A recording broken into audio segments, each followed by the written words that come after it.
you mind explaining a little bit about the role that age plays when it comes to our egg quality? Yeah, no, of course. So age is unfortunately one of the biggest factors, and it's something we can't get away from. Obviously, lots of patients that go down the IVF route will be older, and that's natural because they would have, had a few years that they've tried naturally, and then they'll look to do IVF. And that's part of the reason why I want to also focus a lot of my time on educating younger people as well, so that they're not leaving it to the point where it might potentially be a bit too late. So what happens with age, obviously with us women, we are born with a defined number of eggs. So at birth, we're born with about 1 to 2 million approximately. By the time we reach puberty, that's gone down to around 300,000. So you can see already there's been quite a big drop off. And then by the time that we get to, the reproductive years, they're saying that we might only ovulate a few hundred over that period. So the numbers obviously decrease hugely. And then obviously, once your egg number gets down really low, that means you're then starting to go down the menopause side of things. So because there's such a natural decline, we're looking at a drop off in quantity, which is the first thing. So that's what when people talk about the ovarian reserve. So the lower the ovarian reserve, obviously the reduced chance of conception. But on the other side is the quality. And so it's not just about the quantity of the numbers, it's about the quality. And we do see a decline with age with that as well. So there's two different ways we can look at it. There's the quality in terms of the genetics.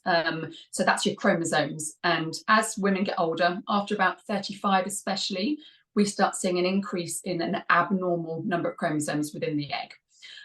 So that's one side that will decline, and the other side is the sort of cytoplasmic side. So all of the stuff that goes on within the egg, aside from the DNA, and you get an increase in abnormalities. So you get more dysmorphic eggs as you get older. And obviously they have a reduced chance of maybe fertilizing or forming a good quality embryo.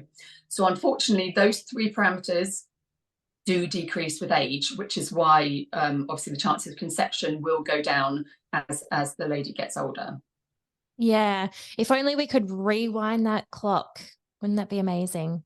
You touched a Yeah, little I mean, bit. absolutely. It's Yeah. just one of those things. And I think a lot of it stems down to education. In schools, we're taught about how not to get pregnant Mm-hmm. and, the sex education side of it, which obviously is incredibly important.